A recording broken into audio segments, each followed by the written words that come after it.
ঐক্য জিন্দাবাদ We want justice Assam বিধানসভাৰ অধিৱেশনৰ অষ্টম দিনৰ ধৰ্ণাৰ প্ৰতিবাদত উত্তাল হ'ল গুৱাহাটীৰ চচলৰ ধৰ্ণাস্থলী। শ্ৰেণীকোঠা এৰি ৰাজপথলৈ ওলাই আহিছে টেট শিক্ষকসকলে। বৃহস্পতিবাৰে গুৱাহাটীৰ চচলত স্থিত চৰকাৰী ধৰ্ণাস্থলীত সদৌ অসম প্ৰাথমিক টেট উত্তীৰ্ণ শিক্ষক সমাজৰ আহ্বানত সৰ্বশিক্ষাৰ অধীনত কৰ্মৰত প্ৰাথমিক শিক্ষকসকলৰ চাকৰি বিনা চৰ্তে বেতন সুৰক্ষাসহ নিয়মীয়াকৰণ আৰু অন্যান্য সেৱা সম্পৰ্কীয় সমস্যা সমাধানৰ দাবীৰে সম্পূৰ্ণ গণতান্ত্ৰিকভাৱে দিনৰ 11 বজাৰ পৰা 2 ঘণ্টীয়া অৱস্থান ধৰ্মঘট কাৰ্যসূচী পালন কৰে। প্ৰতিবাদী শিক্ষকসকলে বিভিন্ন শ্লোগান দি ধৰ্ণাস্থলীৰ আকাশ বতাহ উত্তাল কৰি তোলে।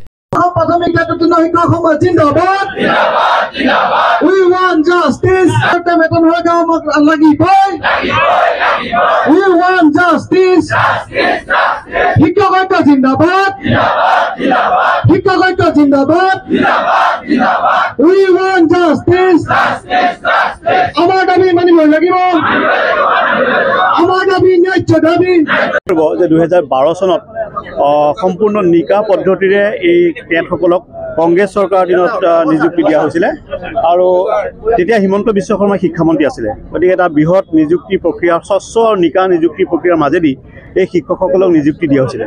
তাৰ পৰৱৰ্তী সময়ত এই শিক্ষকসকলক বিভিন্ন ধৰণৰ হাৰাশাস্তি কৰা হৈছিল, নিৰ্যাতন চলোৱা হৈছিল। তেওঁলোকৰ একাংশ শিক্ষকক এতিয়া নতুনকৈ জইন কৰাৰ এক পদ্ধতিৰ মাজেদি তেওঁলোকক লৈ যোৱা হৈছে। গতিকে আমি দাবী কৰোঁ এই শিক্ষকসকলৰ যি ন্যায্য দাবী তেখেতসকলৰ বেতন সুৰক্ষিত হ'ব লাগে, তেখেতসকলে পেঞ্চন পাব লাগে আৰু নিম্ন প্ৰাথমিক বিদ্যালয়সমূহত অধ্যক্ষৰ সৃষ্টি যিটো নতুন প্ৰক্ৰিয়া কৰিছে সেই প্ৰক্ৰিয়াটো যাতে এখেতসকলৰ সুবিধা পায়, এই শিক্ষকসকল যাতে অধ্যক্ষ হ'ব পাৰে। কাৰণ এখেতসকল তাতে ছিনিয়ৰ শিক্ষক হিচাপে যাতে নতুন অধ্যক্ষ নিদিয়ে, এখেতসকলকে যাতে অধ্যক্ষ দিয়ে সেইটো আমি দাবী জনাইছোঁ। আৰু বৰ্তমানৰ শিক্ষামন্ত্ৰীগৰাকীয়ে এই গোটেই বিষয়টো ইতিবাচক দৃষ্টিভংগীৰে চাবৰ কাৰণে আমি আহ্বান জনাইছোঁ। তেখেতসকলে খালী সমালোচনা কৰে, শিক্ষকসকলৰ ওপৰত হাৰাশাস্তি কৰে আৰু মুখ্যমন্ত্ৰী হিমন্ত বিশ্ব শৰ্মাই এটা শ্লোগান দিয়া আৰম্ভ কৰিছে যে কোনো শিক্ষক যাতে আন্দোলনলৈ আহিব নালাগে, তেওঁৰ চৰকাৰৰ দিনত কোনো ৰাজপথলৈ আহিব নালাগে। কিন্তু সেইটো ভুল প্ৰমাণিত হৈছে। তেওঁৰ শিক্ষকসকলৰ যি শিক্ষকে অসমৰ সমাজৰ বুনিয়াদ গঢ়িবৰ বাবে সদায় চেষ্টা চলায়, মানৱ তেওঁলোকে সম্পদ গঢ়িবৰ কাৰণে সদায় কাম কৰি আহিছে, সেই শিক্ষকসকলৰ ওপৰত হাৰাশাস্তি কৰিছে। আজি ধৰ্মস্থলীৰ পৰা শিক্ষকসকলে নিম্নলিখিত সমস্যাসমূহৰ দ্ৰুত সমাধান সাজুৰে দাবী জনাইছে। সৰ্বশিক্ষাৰ অধীনত কৰ্মৰত প্ৰাথমিক শিক্ষকসকলৰ চাকৰি বিনা চৰ্তে বেতন সুৰক্ষাসহ নিয়মীয়াকৰণ কৰা, চাকৰি কালৰ 10 বছৰ সম্পূৰ্ণ হোৱা শিক্ষকসকলৰ MA CPS টাইম স্কেল প্ৰদান কৰা, দক্ষিণ খালমাৰা মানকাছাৰ জিলাৰ শিক্ষকসকলৰ একক বদলীকৰণ তথা বাকী থকাসকলৰ বদলীকৰণ আবেদন শীঘ্ৰে নিষ্পত্তি কৰা, মুখ্যমন্ত্ৰী লোকসেৱক আৰোগ্য যোজনাৰ সুবিধা প্ৰদান কৰা, চেলাৰী পেকেজ একাউণ্ট আৰু কৰ্মচাৰীৰ বীমাৰ সুবিধা প্ৰদান কৰা, পেঞ্চন আৰু গ্ৰেচুইটিৰ ব্যৱস্থা কৰা, পাহাৰ চৰ আৰু দুৰ্গম অঞ্চলত শিক্ষাদান কৰা শিক্ষকসকলৰ নিয়মীয়া কৰ্মচাৰীৰ দৰে বিভিন্ন ভাত্তা প্ৰদান কৰা, শিক্ষকসকলে প্ৰাপ্য বিচাৰি শ্ৰেণীকোঠাৰ বাহিৰলৈ ওলাই আহিবলগীয়া হোৱাটো দুৰ্ভাগ্যজনক বুলি আখ্যা দিয়ে কংগ্ৰেছ দলৰ মুখপাত্ৰ দেৱব্ৰত বৰাই।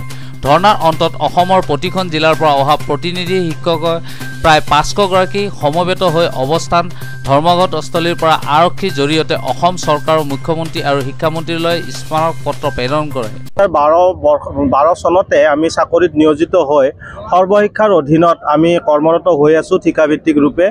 আমি দীৰ্ঘদিনীয়া সংগ্ৰাম চলাই আহিছিলোঁ আৰু আমি আমাৰ চাকৰিসমূহ বিনা চৰ্তে বেতন সুৰক্ষা আৰু নিয়মীয়াকৰণৰ দাবীৰে দীৰ্ঘদিন আমি আন্দোলন কৰিছোঁ, আলাপ আলোচনাত মিলিত হৈছোঁ আৰু শেহতীয়াভাৱে অসম চৰকাৰে আমাৰ চাকৰিসমূহ নিয়মীয়াকৰণৰ সিদ্ধান্ত এটা লৈছিল।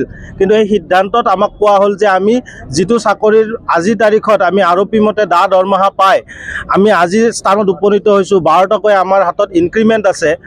তেতিয়া তেওঁলোকে কোৱা হ'ল নিয়মীয়াকৰণৰ সময়ত যে আমি যদি নিয়মীয়াকৰণৰ বিকল্পটো বাছনি কৰোঁ তেনেহ'লে আমাৰ যি দৰমহা সেই আকৌ পুনৰাই নতুনকৈ আৰম্ভ কৰিব লাগিব, যিয়ে আমাৰ দীৰ্ঘকালৰ যি কৰ্ম অভিজ্ঞতা, আমাৰ জ্যেষ্ঠতা সকলোখিনি আমাৰ নস্যাৎ কৰাৰ এটা তেওঁলোকে আমাক অপশ্যন দিছিল। আমি সেই অপশ্যনটো অগ্ৰাহ্য কৰিছোঁ আৰু আমি সেই বিষয়টো আমি ইতিমধ্যে মহামান্য গুৱাহাটী উচ্চ ন্যায়ালয়ৰ মজিয়ালৈ লৈ গৈছোঁ।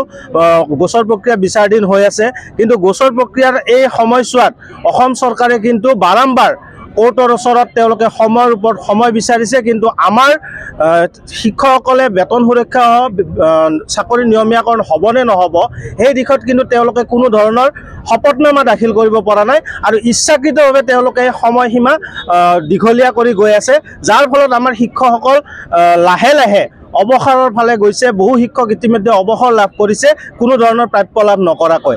আৰু আমাৰ যিসকল শিক্ষকে এই চৰকাৰে দিয়া নিয়মীয়াকৰণৰ বিকল্পটো গ্ৰহণ নকৰিলে, যিসকলে ঠিকাভিত্তিক ৰূপে বেতন সুৰক্ষা নিয়মীয়াকৰণৰ কাৰণে অপেক্ষাৰত হৈ আছে, তেওঁলোকৰ বিভিন্ন সেৱা সম্পৰ্কীয় দাবী, সেই দাবীসমূহ বা সেই সমস্যাসমূহ বাৰম্বাৰ অনুৰোধ জনোৱাৰ পিছত, আহ্বান জনোৱাৰ পিছতো কিন্তু অসমৰ শিক্ষামন্ত্ৰীয়ে হওক বা অসমৰ শিক্ষা বিভাগেই হওক বা সমগ্ৰ শিক্ষা অসমেই হওক আমাৰ দাবীসমূহ আনুষ্ঠানিকভাৱে আলোচনাৰ মেজত সমাধানৰ ক্ষেত্ৰত যি সদিচ্ছা প্ৰকাশ কৰিব লাগিছিল সেই ধৰণৰ কোনো সদিচ্ছা প্ৰকাশ কৰা আমাৰ পৰিলক্ষিত নহ'ল।